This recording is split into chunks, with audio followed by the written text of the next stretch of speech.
প্রিয় শিক্ষার্থীবৃন্দু, জাতীয় বিশ্ববিদ্যালয় কর্তৃক মাস্টার্স প্রিলিমিনারির রাষ্ট্রবিজ্ঞান বিষয়ের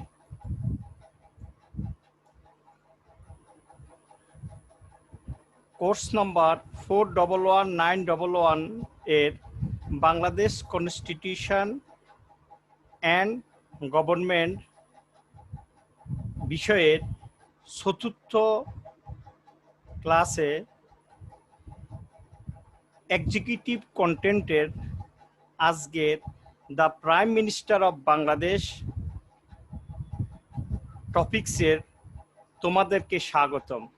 আশা করি তোমরা ভালো আছো এবং তোমরা এই ক্লাস থেকে আজকে জানতে পারবে, শিখবে বাংলাদেশের প্রাইম মিনিস্টারের নিয়োগ পদ্ধতি, নিয়োগ পাওয়ার যোগ্যতা, বাংলাদেশের প্রাইম মিনিস্টারের powers and function of the prime minister, cabinet এবং কাউন্সিল অফ দ্য মিনিস্টার, মন্ত্রিপরিষদ সম্পর্কে।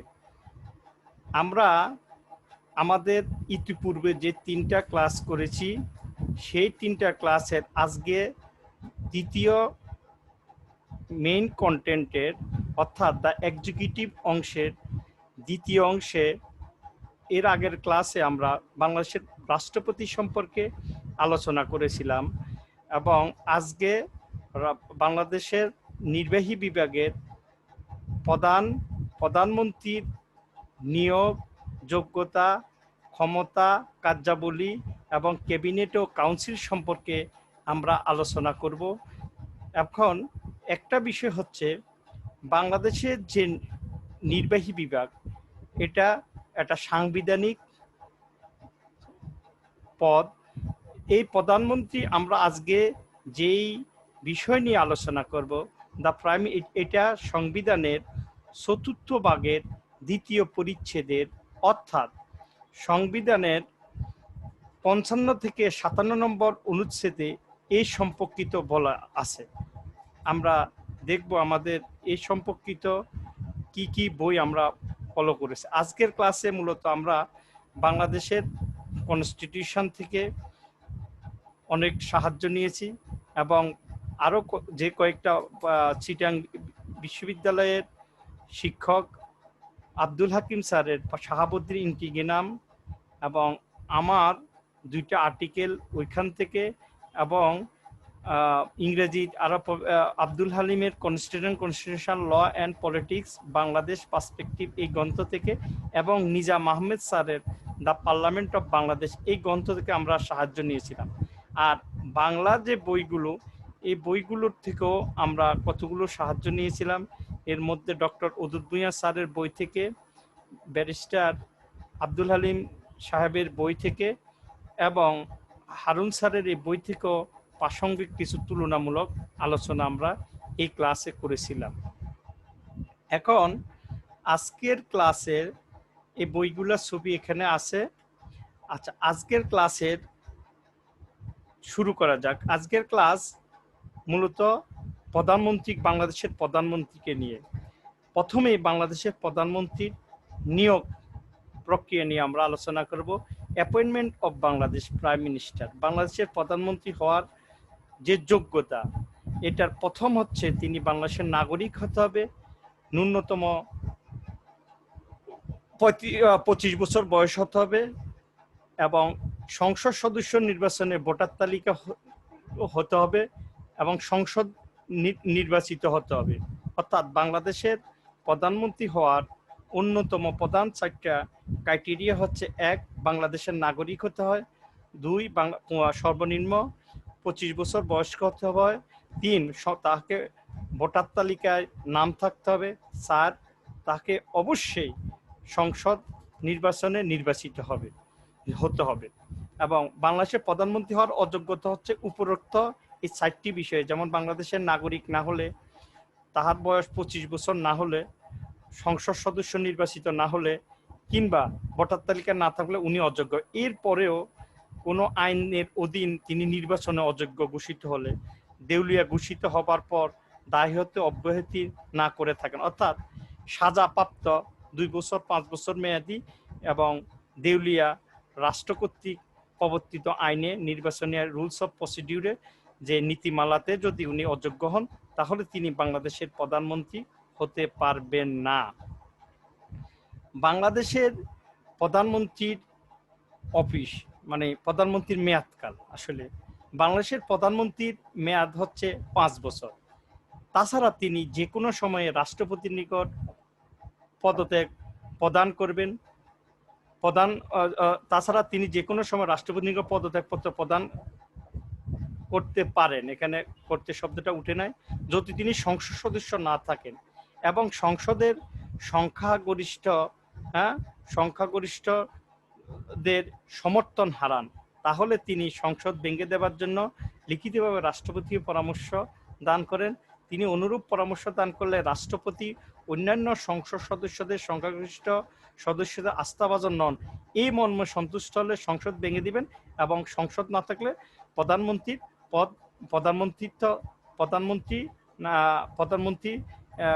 পদ বিলুপ্ত হবে। কিন্তু 15-10 সংশোধনী থেকে তত্ত্বাবধায়ক সরকার বিলুপ্তের পর এখন থেকে প্রধানমন্ত্রী লিমিটেড বা অনেক লিমিটেড ক্ষমতার মধ্য দিয়ে, অর্থাৎ সংসদ ভেঙে গেলেও প্রধানমন্ত্রী থেকে রাজনৈতিক দলের মাধ্যমে নির্বাচন হয়।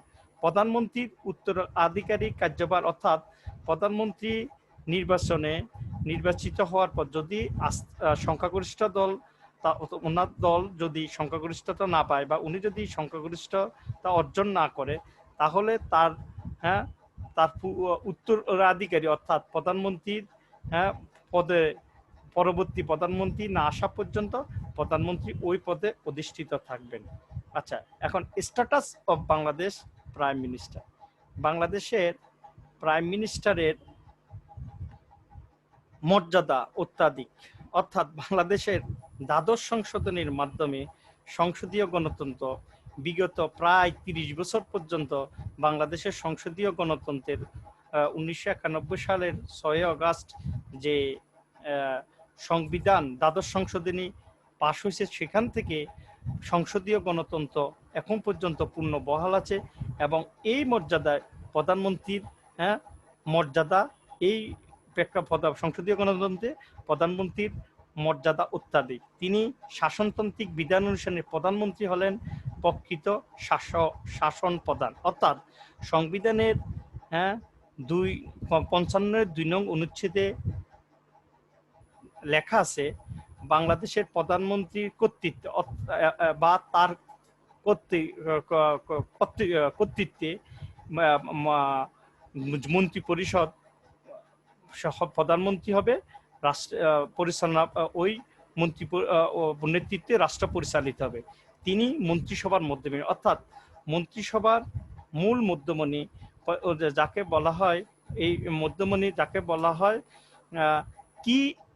Keystone of the cabinet arch, keystone of the, অর্থাৎ ক্যাবিনেট তোরণের প্রধান তরুণ, keystone of the cabinet arch বলা হয় প্রধানমন্ত্রীকে। প্রধানমন্ত্রী জাতীয় সংসদের সংখ্যাগরিষ্ঠ দলের নেতা এবং মন্ত্রিসভার সভাপতি। মন্ত্রিপরিষদের উত্থান পতন প্রধানমন্ত্রীর উপর নির্ভরশীল।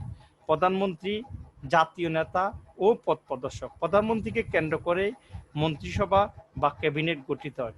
ব্রিটেনের প্রধানমন্ত্রীর ন্যায় বাংলাদেশের প্রধানমন্ত্রী ও রাষ্ট্র নামক জাহাজের চালিকা, অর্থাৎ যে পার্লামেন্টারি ডেমোক্রেসি দুই ধরনের, একটা হচ্ছে প্রেসিডেন্সিয়াল ডেমোক্রেসি আর একটা হচ্ছে পার্লামেন্টারি ডেমোক্রেসি। পার্লামেন্টারি ডেমোক্রেসি যেখানে আছে সেখানে প্রধানমন্ত্রী মূলত রাষ্ট্রের প্রকৃত শাসক, অর্থাৎ ব্রিটেন, বাংলাদেশ এবং ইন্ডিয়া, ব্রিটেনের নিয়মতান্ত্রিক রাজতন্ত্র, অর্থাৎ রাজা বা রানীর রাষ্ট্রের ব্রিটেনের প্রধান হলেও মূলত ব্রিটেনের প্রধানমন্ত্রী ব্রিটেনের শাসন ব্যবস্থার মূল মধ্যমন্ত্রী। তেমনি বাংলাদেশ এবং ভারত যে পার্লামেন্টারি ডেমোক্রেসি, এখানে প্রধানমন্ত্রী হচ্ছে বাংলাদেশের প্রকৃত শাসক এবং তার নেতৃত্বেই রাষ্ট্রের ব্যবস্থা পরিচালিত হয়।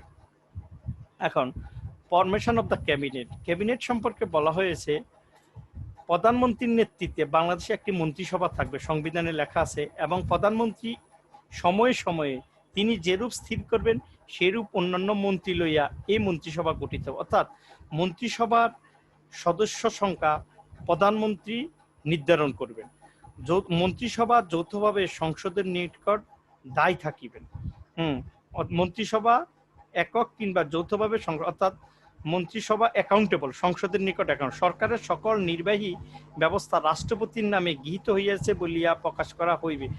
যদিও তত্ত্বগতভাবে রাষ্ট্রের সকল নির্বাহী ক্ষমতা রাষ্ট্রপতির নামে গৃহীত হইয়া থাকে বা হইয়া থাকে বলে অভিহিত করা আছে, কিন্তু প্রকৃতার্থে বাংলাদেশের বা সংসদীয় গণতন্ত্রে প্রধানমন্ত্রী বা মন্ত্রী পরিষদে এই নির্বাহী ক্ষমতা পরিচালনা করেন এবং তাদের এই নির্বাহী ক্ষমতা রাষ্ট্রপতির নামে তারাই পরিচালনা করেন এবং রাষ্ট্রপতির কাছে তাদের এই সমস্ত ব্যাপারে যোগাযোগ রাখুন। আমরা এটা পরবর্তীতে আলোচনা করব।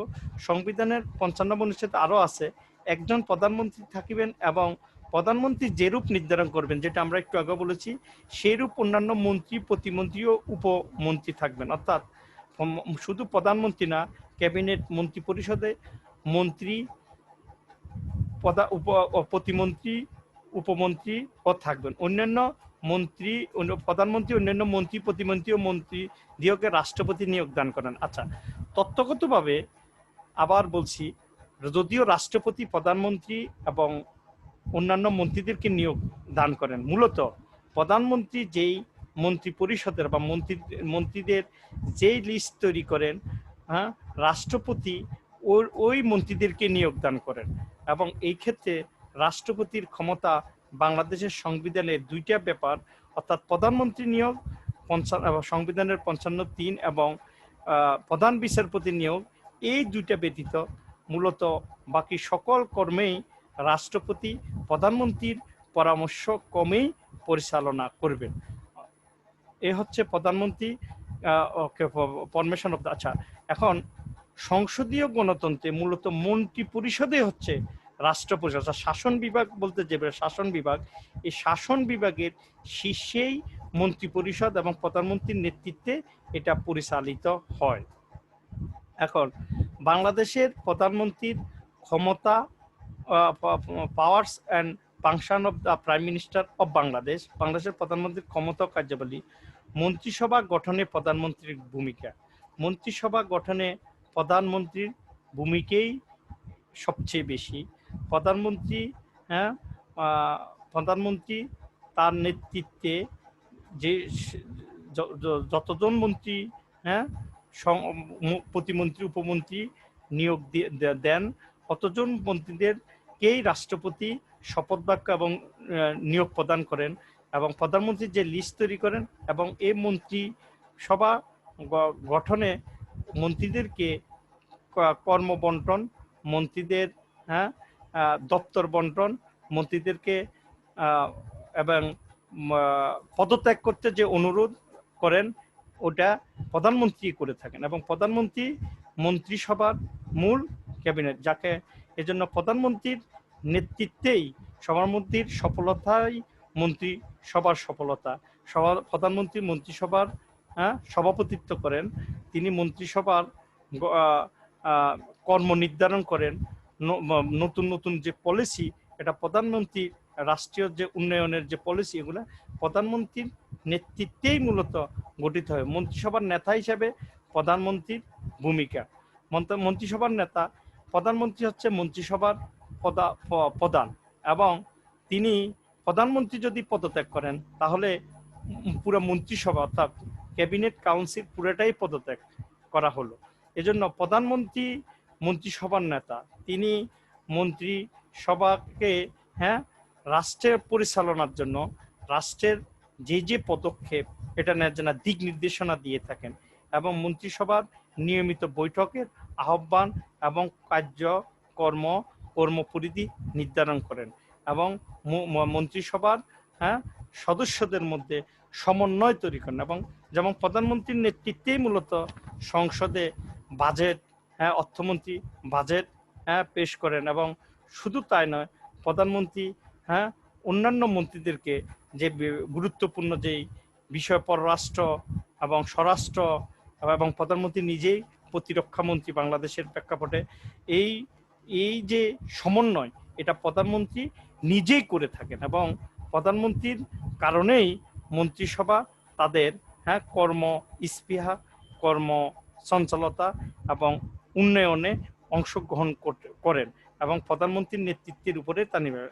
জাতীয় সংসদের নেতা হিসেবে প্রধানমন্ত্রীর ভূমিকা বাংলাদেশের প্রেক্ষাপটে প্রধানমন্ত্রী অবশ্যই সংসদ সদস্য হতে হবেন এবং তিনি মূলত সংসদ সদস্য হিসেবেই প্রধানমন্ত্রী এবং সংসদের সংখ্যাগরিষ্ঠ দলের আস্থাভাজন ব্যক্তি। এই জন্য রাষ্ট্রপতি যে রাষ্ট্রপতিকে সংসদ আহ্বান মুলতবি এবং কার্যক্রম পরিচালনার অনুরোধ মূলত প্রধানমন্ত্রী করে থাকবে এবং প্রধানমন্ত্রী সংসদকে প্রাণবন্ধ এবং বিতর্ক এবং সুশৃঙ্খল এবং সংসদের পবিত্রতা রক্ষা করার জন্য স্পিকার সংসদের সভাপতিকে সাহায্য করেন এবং স্পিকার প্রধানমন্ত্রী দিক নির্দেশনা দিয়ে থাকে এবং প্রধানমন্ত্রী এবং হুইপদের মাধ্যমে তার দলীয় সংসদ সদস্যদেরকে বিভিন্ন দিক নির্দেশনা দিয়ে থাকেন এবং তাদের মাধ্যমে বিভিন্ন তাদের কর্মপন্থা কর্মপদ্ধতি ইত্যাদি নির্ধারণ করে থাকেন। রাষ্ট্রপতির পরামর্শদাতা হিসেবে প্রধানমন্ত্রীর ভূমিকা মূলত রাষ্ট্রের যেই রাষ্ট্রপতির নামে যে রাষ্ট্রের নির্বাহী বিভাগ পরিষদ এটা প্রধানমন্ত্রীর নেতৃত্বেই রাষ্ট্রপতি এটা করে থাকেন। প্রধানমন্ত্রীর পরামর্শ প্রধানমন্ত্রী রাষ্ট্রপতিকে অবহিত করেন, প্রধানমন্ত্রী রাষ্ট্রপতির সাথে সংসদের সংযোগ রক্ষা করেন, সংসদের সাথে রাষ্ট্রপতির যে সম্পর্ক এটা প্রধানমন্ত্রীর মাধ্যমে কর্মপন্থা ঠিক হয়ে থাকে এবং রাষ্ট্রপতি ক্যাবিনেটের যে কর্ম পদ্ধতি এবং বৈদেশিক যে সম্পর্ক নীতি এই সকল বিষয়ে রাষ্ট্রপতিকে মন্ত্রিপরিষদের নিয়মিত কার্যপ্রণালী বা কার্যাবলী সমূহ রাষ্ট্রের বিভিন্ন গুরুত্বপূর্ণ বিষয় বা অন্যান্য রাষ্ট্রের সাথে যে সম্পর্ক এগুলো প্রধানমন্ত্রী রাষ্ট্রপতির পরামর্শদাতা হিসেবে প্রধানমন্ত্রীকে এই সমস্ত ব্যাপারে অবহিত করেন থাকেন এবং রাষ্ট্রপতি মূলত প্রধানমন্ত্রীর পরামর্শ কমেই তার সকল কর্ম করে থাকেন। আচ্ছা, প্রধানমন্ত্রী নিয়োগ সংক্রান্ত ক্ষমতা সাংবিধানিকভাবে যদিও বলা আছে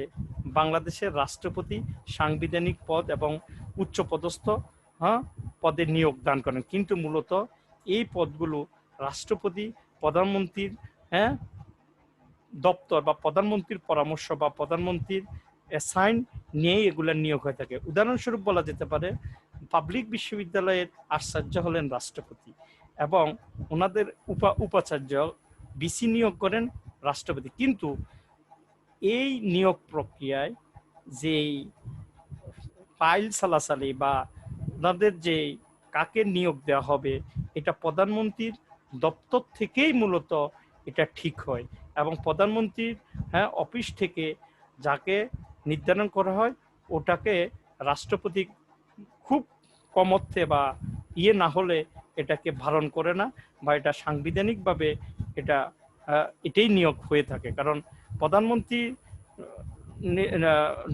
প্রধানমন্ত্রী মূলত নিয়োগ প্রক্রিয়ায় বিভিন্ন রাষ্ট্রের রাষ্ট্রদূত সহ বিভিন্ন দেশের রাষ্ট্রদূত, সাংবিধানিক পোস্ট, রাষ্ট্রের উচ্চতর পদগুলো, সাংবিধানিক পদগুলো এবং অন্যান্য যে সমস্ত নিয়োগ বলি এগুলো প্রধানমন্ত্রীর এই নিয়োগ সংক্রান্ত ভূমিকা পালন করেন। দলীয় নেতা হিসেবে প্রধানমন্ত্রীর ভূমিকা বাংলাদেশের প্রেক্ষাপটে বাংলাদেশের প্রধানমন্ত্রী শুধু সংসদ নেতা না, তিনি দলীয় প্রধান, সংসদ নেতা, ক্যাবিনেট সরকার প্রধান এবং দলীয় নেতা হিসেবে বাংলাদেশের ইতিহাস পর্যালোচনা করে দেখা যায় বাংলাদেশে অধিকাংশ সময়ে প্রেসিডেন্সিয়াল ডেমোক্রেসির সময় প্রেসিডেন্টরা তার দলের প্রধান ছিলেন এবং এখনো দ্বাদশ সংশোধনীর পর থেকে এই পর্যন্ত যেটা দেখা যাচ্ছে সেটা হচ্ছে প্রধানমন্ত্রী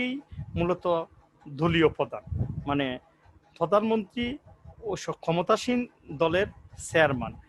বিগত 30 বছর ও বিগত প্রায় 30 বছর সংসদীয় গণতন্ত্রের পূর্ণ প্রবর্তন দ্বাদশ সংসদী থেকেও তা দেখা যাচ্ছে, এবং এর আগেও রাষ্ট্রপতি শাসিত রাষ্ট্রপতি শাসিত আমলের 75 থেকে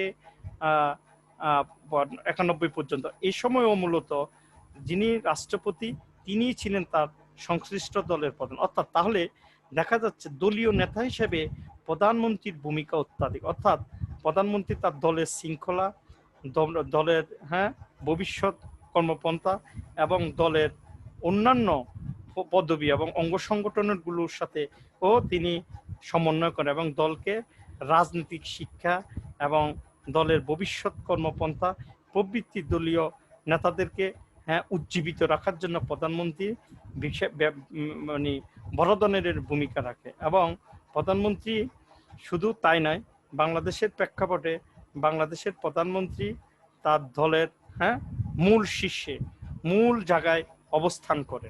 তিনি তার দলের নেতাদের তৃণমূলদের মধ্যে তিনি ক্যারিসমেটিক লিডারশিপে পরিণত হয় বাংলাদেশের প্রেক্ষাপটে, এবং তিনিই মূলত তার দলের প্রধান আকর্ষণ এবং দলকে টিকে রাখা, দলের কর্মপদ্ধতি, কর্মের কমিটি নির্বাচন করা এবং কমিটির কাউন্সিল তার নেতৃত্বে হয়ে থাকে।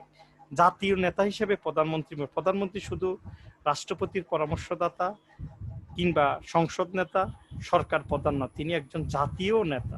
তিনি জাতীয় নেতা হিসেবে তার ভূমিকা ব্যাপক।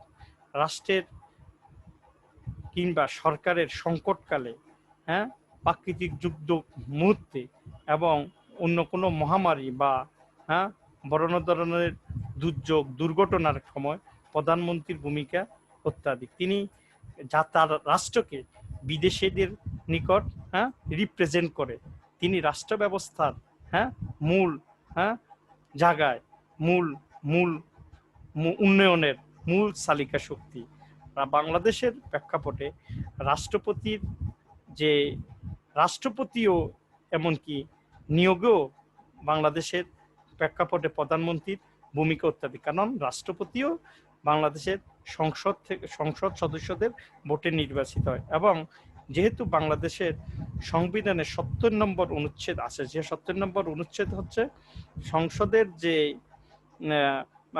কোনো সংসদ সদস্য তার দলের বিপক্ষে বা দলের অনুপস্থিত কিংবা ভোটদানে বিরত থাকলে তিনি যে দল থেকে নির্বাচিত হয়েছেন সেই দল থেকে তিনি সংসদ সদস্য পদ প্রত্যাহার হবেন। এই প্রেক্ষাপটে বাংলাদেশের সংসদ নেতা তথা প্রধানমন্ত্রীর ভূমিকা অত্যাধিক। তাহলে আমরা বাংলাদেশের প্রধানমন্ত্রীর ক্ষমতা ও কার্যাবলী আলোচনা দেখতে পেলাম। বাংলাদেশের যে নির্বাহী ব্যবস্থা বা বাংলাদেশের যে সংসদীয় ব্যবস্থা যে নির্বাহী কার্যক্রম মূলত প্রধানমন্ত্রী এগুলা পরিচালনা করে থাকেন। যেমন উদাহরণ হিসেবে বলা যেতে পারে বাংলাদেশের প্রেক্ষাপটে এমনকি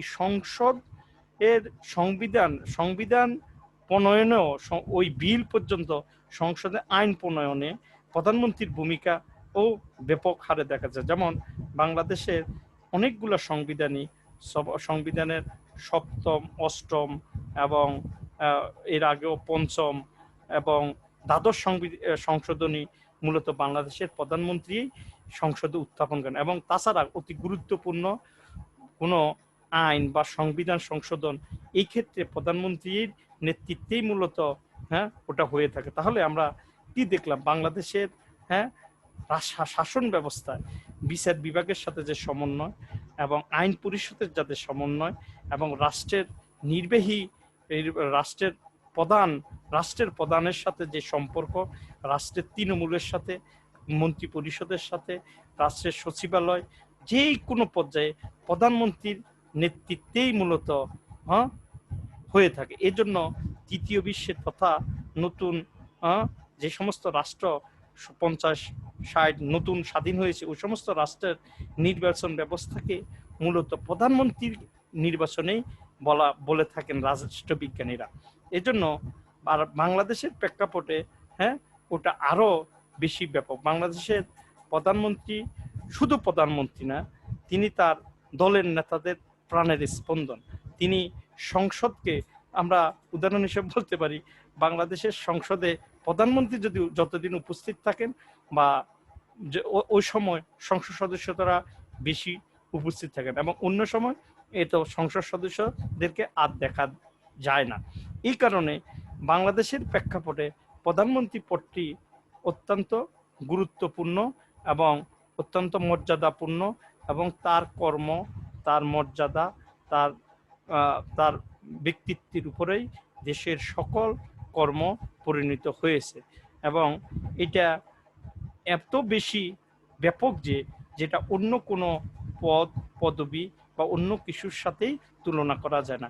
এই জন্য বাংলাদেশের প্রধানমন্ত্রী একদিকে যেমন মন্ত্রী পরিষদ গঠনে ব্যাপক ভূমিকা রাখে, তেমনি আবার তিনি সংসদকেও উজ্জীবিত রাখেন। তিনি তেমনি আবার রাষ্ট্রপতির সাথেও সমন্বয় তৈরি করেন। তিনি আবার তার দলের মধ্যেও আবার ব্যাপক ভূমিকা পালন করেন। আবার দেশের উন্নয়নের, জাতি বিশ্ব রাজনীতিতে বাংলাদেশের প্রধানমন্ত্রীর ভূমিকা অত্যাধিক হারে অত্যাধিক ব্যাপক আমরা দেখতে পাচ্ছি। ঠিক তেমনি আবার জাতীয় নেতা হিসেবে প্রধানমন্ত্রী এমন কোনো বাংলাদেশের বা সংসদীয় শাসন ব্যবস্থার এমন কোনো পদবি বা এমন কোনো অবস্থান নাই যেখানে প্রধানমন্ত্রীর নেতৃত্বে মন্ত্রীর পরিষদ বা নির্বাহী বিভাগের মানে স্পর্শ বা সংস্পর্শ নেই। এজন্য বাংলাদেশের প্রধানমন্ত্রী মূলত বাংলাদেশের শাসন ব্যবস্থারই, সাংবিধানিকভাবে শাসন ব্যবস্থার মধ্যমণি এবং নির্বাহী বিভাগের প্রধান হিসেবে তিনি রাষ্ট্রের সবচেয়ে গুরুত্বপূর্ণ কাজ করে থাকেন, এবং এটার মাধ্যমেই তিনি দেশ, জাতি এবং আন্তর্জাতিক পর্যায়ে দেশকে রিপ্রেজেন্ট করে থাকে এবং তার দলকে সুসংগঠিত করে থাকে, এবং দেশের দারিদ্রতা দূরীকরণ, শিক্ষা, চিকিৎসা, মৌলিক ও মানবাধিকার নিশ্চিতকরণে প্রধানমন্ত্রীদেরই সবচেয়ে বেশি ভূমিকা আছে। এখন দেখা যাক বাংলাদেশের prime minister list of Bangladesh from latest. বাংলাদেশের যেহেতু এখন 2017-18 সেশন থেকে প্রিলিমিনারিতেও ওই যেটা অনার্স এবং মাস্টার্স ফাইনালে 13-14 সেশন থেকে শুরু হয়েছে তোমাদের ক্রিয়েটিভ ভেরি শর্ট কোশ্চান এবং এসে ব্রড কোশ্চান আসে। এই জন্য আমরা অনেকগুলা খুঁটিনাটি জিনিস শিখতে হয়, জানতে হয়। কারণ আসতে পারে বাংলাদেশের বর্তমান প্রধানমন্ত্রী কতবারের জন্য নির্বাচিত। বাংলাদেশের বর্তমান প্রধানমন্ত্রী চতুর্থবার, তিনি সপ্তম সংসদে প্রধানমন্ত্রী ছিলেন, তিনি অষ্টম, নবম এবং একাদশ এই চতুর্থবারের মধ্যে এবং একটানা সবচেয়ে বেশি প্রধানমন্ত্রী পদ তিনি অলঙ্কৃত হচ্ছেন। তিনি হচ্ছেন আমাদের মাননীয় প্রধানমন্ত্রী শেখ হাসিনা। তোমাদের প্রশ্ন হতে পারে বাংলাদেশের প্রথম প্রধানমন্ত্রী কে ছিলেন? বাংলাদেশের প্রথম প্রধানমন্ত্রী ছিলেন তাজউদ্দিন আহমেদ। এবং আরেকটা জিনিস, এখানে এই শার্ট এটা নেট থেকে নেওয়া হয়েছে, এখানে দেখা যাচ্ছে বাংলাদেশের প্রধানমন্ত্রী যদি আমরা হিসাব করি, অধিকাংশ সময় বাংলাদেশের সবচেয়ে পুরাতন দল বাংলাদেশ আওয়ামী লীগের দলেরই প্রধানমন্ত্রী সবচেয়ে বেশি ছিলেন, এবং বাংলাদেশের প্রথম প্রধানমন্ত্রী ছিলেন আওয়ামী লীগের তাজউদ্দিন আহমেদ। এবং এখনো বাংলাদেশের যে প্রধানমন্ত্রী তিনি হচ্ছেন বাংলাদেশ আওয়ামী লীগের, এবং তিনি আওয়ামী লীগের সভাপতি। আর হচ্ছে বাংলাদেশের আরেকটা জিনিস দেখার বিষয় হচ্ছে বাংলাদেশ মূলত সংসদীয় গণতন্ত্র, অর্থাৎ সংসদীয় গণতন্ত্র বা প্রধানমন্ত্রী হলে কি হবে, এটা হলে জনগণে বেশি অধিকার পাবে। জনগণ কিভাবে, যখন প্রধানমন্ত্রী তার কর্ম এবং ক্যাবিনেট নিজে কিংবা যৌথভাবে তার কর্ম জন্য সংসদের নিকট দায়ী থাকে। কারণ সংসদ ভেঙে গেলে বা সংসদ সদস্যপদ না থাকলে ক্যাবিনেট থাকে না। আরেকটা জিনিস আমি মনে হয় প্রথমে মিস করেছিলাম, বাংলাদেশের মন্ত্রী পরিষদে শুধু কেবলমাত্র নির্বাচিত নন, নির্বাচিত হওয়ার যোগ্য এমন মন্ত্রী পরিষদের 10 ভাগের 1 ভাগ অর্থাৎ 10% মন্ত্রী নিয়োগ দিতে পারেন। প্রধানমন্ত্রী, এটাকে বলা হয়, এনাদেরকে বলা হয় টেকনোক্রেট মিনিস্টার। যেমন উদাহরণ হিসেবে বলা যেতে পারে বাংলাদেশের যে পঞ্চদশ সংশোধনী, এটা বাংলাদেশের ইতিহাসে একজন টেকনোক্রেট মিনিস্টার, ল মিনিস্টার, সংবিধানের পঞ্চদশ সংশোধনী ব্যারিস্টার শফিক আহমেদ উপস্থাপন করেছিলেন।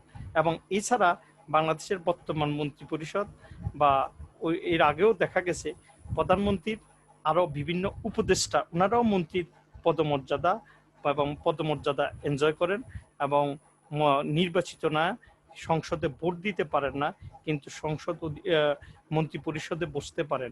এজন্য ওনাদেরকে ওই টেকনোক্রেট, এটা 10%-এর বেশি নেওয়া যায় না। তাহলে বাংলাদেশের যে প্রধানমন্ত্রী পদ, এটা যেমন এই যে এটা নির্বাচন মানে সংসদীয় গণতন্ত্র চলাকালীন সময়ে প্রধানমন্ত্রী পদটি যত বেশি গুরুত্ব এবং তাৎপর্য এবং দলীয় ভাবে যত তাৎপর্য, এটা আমরা এই তালিকার দিকে তাকালে দেখতে পারি। যখন প্রেসিডেন্সিয়াল গণতন্ত্র, এই যে এখানে সে ওই সময় এটা অত তাৎপর্যপূর্ণতা রাখে না। হ্যাঁ, তাহলে বাংলাদেশের আবার এখানে দেখলাম আরেকটা তালিকা আছে, তত্ত্বাবধায়ক সরকারের প্রধানদেরকেও প্রধানমন্ত্রীর নামের এখানে তালিকা করা হয়েছে। এই তালিকাটি মূলত মানে সর্বশেষটা বর্তমান থেকে পিছনের দিকে গিয়েছে। সচরাচর এ সমস্ত তালিকা শুরু থেকে বর্তমানের দিকে আসে। যেমন বাংলাদেশের বর্তমান প্রধানমন্ত্রী শেখ হাসিনা, তিনি 6 জানুয়ারি 2009 থেকে ইনকামবেন্ট বর্তমান পর্যন্ত বাংলাদেশের প্রধানমন্ত্রী। এর আগে ওই যে ফখরুদ্দিন আহমেদ, তিনি 2 বছর ওই যে কেয়ারটেকার গভর্নমেন্টের ওই সময় 12 জানুয়ারি থেকে 6 জানুয়ারি প্রায় 2 বছর ছিলেন। এর আগে তারপরে আবার ইয়াজউদ্দিন আহমেদও ছিলেন 11 জানুয়ারি থেকে 12 জানুয়ারি। তারপরে খালেদা জিয়া বাংলাদেশের প্রধানমন্ত্রী ছিলেন। তারপরে আপনার শেখ হাসিনা 96 কত কোন ওই যে 7ম সংসদে। এর আগে মোহাম্মদ হাবিবুর রহমান মানে তত্ত্বাবধায়ক সরকারের, এর আগে খালেদা জিয়া, কাজী জাফর আহমেদ উনিও প্রধানমন্ত্রী ছিলেন এরশাদের সময়। মওদুদ আহমেদ তিনি এরশাদের সময় প্রধানমন্ত্রী ছিলেন। মিজানুর রহমান চৌধুরী ইনি এরশাদের সময় প্রধানমন্ত্রী ছিলেন। আতাউর রহমান খান তিনি এরশাদের সময়, অর্থাৎ এরশাদের সময়ে 4 জন প্রধানমন্ত্রী আমরা দেখতে পাই। জিয়া রহমানের যখন প্রেসিডেন্ট ছিলেন তখন তার সাথে ছিলেন শাহ আজিজুর রহমান, তারপর মশিউর রহমান তিনি কোন ধরনের বাংলাদেশ ওই উনিও ছিলেন, এবং মোহাম্মদ মনসুর আলীও ছিলেন, হয়তো ভারপ্রাপ্ত ছিলেন। বঙ্গবন্ধু বাংলাদেশে যদি উনি রাষ্ট্রপতি হিসেবে বাংলাদেশে পদার্পণ করেছিলেন 1972 সালের 10 জানুয়ারি, কিন্তু তিনি 1972 সালে সেহেতু সংসদীয় গণতন্ত্রের প্রতি বাংলাদেশের কমিটেড, এই জন্য তিনি আবার প্রধানমন্ত্রী, আবার সংসদীয় 72-এর যে সংবিধান এটা মূলত সংসদীয় গণতন্ত্র হিসেবে ছিলেন। এই জন্য বঙ্গবন্ধু বাংলাদেশের প্রথম রাষ্ট্রপতি যিনি, তিনিও আবার প্রধানমন্ত্রী ছিলেন। তাহলে আমরা আজকের আলোচনায় কি দেখতে পেলাম? আমরা আজকের আলোচনায় মূলত বাংলাদেশের প্রধানমন্ত্রীর ক্ষমতা, কার্যাবলী, বাংলাদেশের ক্ষমতা, মন্ত্রী পরিষদের সাথে রাষ্ট্রপতির সম্পর্ক, প্রধানমন্ত্রী হওয়ার যোগ্যতা এবং প্রধানমন্ত্রী পদচ্যুত, এই সমস্ত বিষয়, এবং বাংলাদেশের প্রধানমন্ত্রী পদমর্যাদা নিয়েও আলোচনা, এবং বাংলাদেশের prime minister list of Bangladesh, এটা নিয়েও আমরা আলোচনা করছি। বাংলাদেশের গত 30 বছরের রাজনীতিতে সংসদীয় গণতন্ত্রের এই পর্যায় পর্যন্ত অধিকাংশ সময় আওয়ামী লীগের সভাপতি বেগম শেখ হাসিনা এবং জাতীয়তাবাদী দলের চেয়ারপারসন খালেদা জিয়া 2 টার্মস, উনি 5ম এবং 8ম এই 2 সংসদের নেতৃত্বে দিয়েছিলেন এবং প্রধানমন্ত্রী ছিলেন। এবং বাংলাদেশের বর্তমান যে প্রধানমন্ত্রী তিনি 7ম সংসদের সংসদ নেতা এবং প্রধানমন্ত্রী, এবং 8ম, 9ম এবং 11ম এই 3 সংসদের ও তিনি প্রধানমন্ত্রী। এখানে একটা বিষয় দেখার বিষয় হচ্ছে বাংলাদেশের যে 91 সাল থেকে এই পর্যন্ত যে পূর্ণাঙ্গ 6ষ্ঠ সংসদ ব্যতীত এই সংসদগুলাতে পূর্ণাঙ্গ প্রায়, এখানে আবার 4র্থ সংসদ আবার পঞ্চম সংসদ কিছুদিন কম পূর্ণাঙ্গ 5 বছর পূরণ করতে পেরেছে। এর আগের সংসদগুলো মূলত কোনো সংসদেই পঞ্চম মানে পুরা 5 বছর পূরণ করতে, তাহলে দেখা যাচ্ছে সংসদীয় গণতন্ত্রেই বাংলাদেশ সবচেয়ে সুইটেবল, এবং সংসদীয় গণতন্ত্রেই বাংলাদেশের রাজনীতিক যেই অবস্থা এটাকে স্থিতিশীলতা আনতে পারে। তাহলে তোমাদের সকলকে আমি আজকের ক্লাসে ধন্যবাদ জানাচ্ছি। সাথে ধন্যবাদ তোমরা যদি এই সমস্ত ক্লাসগুলো থেকে উপকৃত হও এবং ক্লাসগুলো তোমরা শুনো এবং তোমাদের পরীক্ষার জন্য প্রস্তুতি নাও, তাহলে আশা করি তোমরা উপকৃত হবে। এবং আমি আবার বলি, আমার এই কোর্সটা মূলত বাংলাদেশের সাংবিধানিক যে পোস্টগুলা, রাষ্ট্রপতির কার্যালয়, প্রধানমন্ত্রী এবং আরও সংবিধানের যে সংসদ, বিচার বিভাগ, জুডিশিয়ারি, মূলত শাসনতান্ত্রিক যে অবস্থা ওটা নিয়েই মূলত আলোচনা। তাহলে আজ নেক্সট ক্লাসে আমরা আলোচনা করব কেয়ারটেকার গভর্নমেন্ট। এই জন্য তোমরা এই কোর্সে ভালো করার জন্য থ্রোলি কনস্টিটিউশনটা একবার পড়ে নিতে পারো, এবং যেই জায়গা কনস্টিটিউশন, যেমন আজকে আমরা শুরুতে বলছিলাম, আজকে আমরা আলোচনা করছিলাম সংবিধানের ৪র্থ ভাগের ২য় পরিচ্ছেদ। প্রথম পরিচ্ছেদে আছে রাষ্ট্রপতি এবং ২য় পরিচ্ছেদে আছে প্রধানমন্ত্রী, ক্ষমতা নিয়োগ প্রধানমন্ত্রী এবং মন্ত্রী পরিষদ নিয়ে। এই জন্য তোমরা সংবিধানটাকে এই কোর্সের জন্য গুরুত্ব দিবে, এবং পরবর্তীতে তোমরা এর জন্য আমরা যে বইগুলোর নাম দিয়েছি এগুলো একটু দেখলেই তোমরা পরীক্ষা ভালো করতে পারবে। তা আমি তোমাদের সকলের সুস্বাস্থ্য এবং মঙ্গল কামনা করছি, এবং